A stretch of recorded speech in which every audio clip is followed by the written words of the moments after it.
With the collapse of the oil embargo to force Iran into a confrontation over the Straits of Hormuz, the US and Israel are looking for another way to get the long-sought war with Iran started, and more to the point, need to make it look like Iran is starting hostilities in order to make it politically and more difficult for Russia and China to support Iran. Now, recall that Israel has a past history of attacking US warships and framing others to trick the US into attacks on Israel's enemies, with the Israeli attack on the USS Liberty, initially blamed on Egypt, as the most well-known example. So here we have the USS Enterprise, the oldest carrier in the fleet, on her last legs, scheduled to be decommissioned next year. Her name is well known in part because of the Star Trek TV series. Decommissioning a nuclear aircraft carrier is a very expensive process. USS Enterprise is powered by 8 nuclear reactors, all of which must be disposed of as nuclear waste material along with all the associated machinery. The US Navy would save a great deal of money, more than the scrap worth of the steel, if USS Enterprise were to be sunk in the Persian Gulf, where the radioactive mess is someone else's problem to deal with. So why send an ancient warship at the end of a useful life into harm's way? The same reason Franklin Roosevelt moved a bunch of obsolete warships from San Diego to Pearl Harbor, while their newer carriers and warships were well away from Hawaii on December the 7th, 1941. Israel has 3 Dolphin submarines, given to her by Germany. They have been seen transiting the Suez Canal in the past, and could well be operating in the Gulf of Oman, even the Persian Gulf by now, lying in wait for a used-up and obsolete warship, more useful as a sacrificial lamb than an actual weapon, a ship with American sailors to be attacked as Israel attacked the USS Liberty, then to be blamed on the designated target, Iran, by a compliant media. If you agree with this analysis, please post this video everywhere you see this carrier story. If we can make them doubt a false flag will be believed, maybe they'll call it off. And in the latest developments, the US is sending another escorted aircraft carrier to the Persian Gulf, saying it is a routine mission. Well, to talk more on this, I'm joined now by Karen Kwiatkowski, retired US Air Force Lieutenant Colonel who worked in the Pentagon and the National Security Agency. Well, this new move of warships into the Gulf, as well as the latest massing of US troops in Israel, something we've just been hearing about in that report, they are simply routine missions, according to Washington. Are they?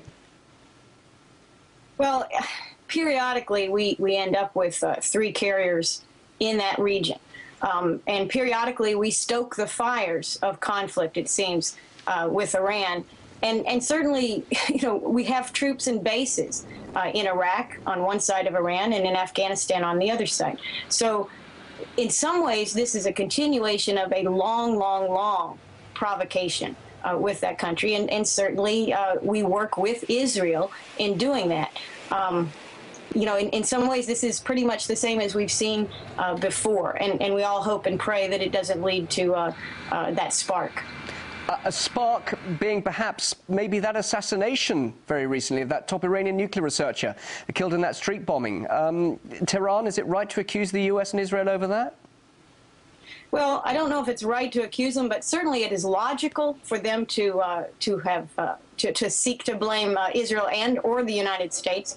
And if you think back to the Stuxnet worm that was unleashed upon some of the industrial and nuclear facilities of Iran, that was traced back to America and Israeli work. So, you know, we fly drones over Iran.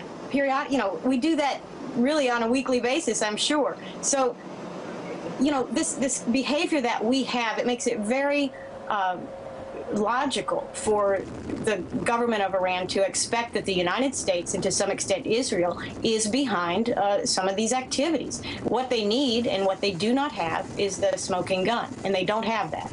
Karen, from your past military experience, you talk about the stoking the fires of conflict, and perhaps a spark could ignite some sort of conflict.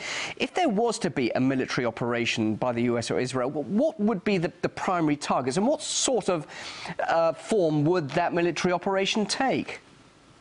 Well, certainly the United States is in no position, and I would think has no serious plans of putting any ground troops into Iran. that would be a loss, an instant loss for the United States to do that, because it's just an impossible way to go about doing things. Why? Because of what it learned from Iraq and Afghanistan? Oh, I don't think we've learned anything. I think that because Iran is a much different terrain, it has a very effective army in many ways. It can defend itself against that. I mean, we went into Afghanistan and into Iraq. These countries had no defense. I mean, in particular, Iraq. I mean, we'd been bombing it for 12 years before we went in there. They had no serious defense. That was a fourth world rank. You know, it was nothing. Same with Afghanistan. These were sitting ducks. Iran is not a sitting duck, and our generals and our admirals know this. So the presence of aircraft carriers then, the presence of aircraft carriers suggests that airstrikes then, obviously. It suggests that kind of thing, but more than that, it suggests what those carriers always suggest, and that is simply sending a message. You know, I really think that this is more of the same. We've been doing it for a long, long time. When oil prices drop a little bit, you know, stoke the fires. You're sending the message. Will Iran then listen? Obviously concerned about closing off the Hormuz Strait that's now being threatened. If that action does take place, then military action has been indeed threatened by the British and the US. So what about then Iran's position? Is it going to stay quiet? Are we just going to see a lot of rhetoric and nothing else? I think it's going to be a lot of rhetoric on both sides.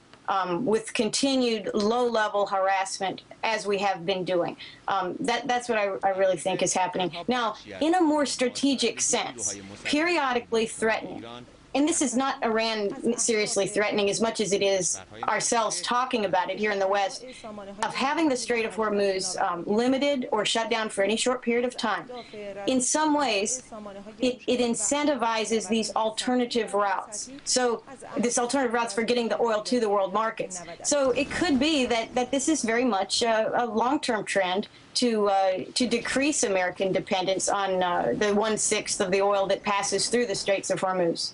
No doubt, Karen, we'll be talking about this again in the not-too-distant future. In the meantime, thank you so much for your thoughts. Karen Kotowski there, thank you. Thank you for having me.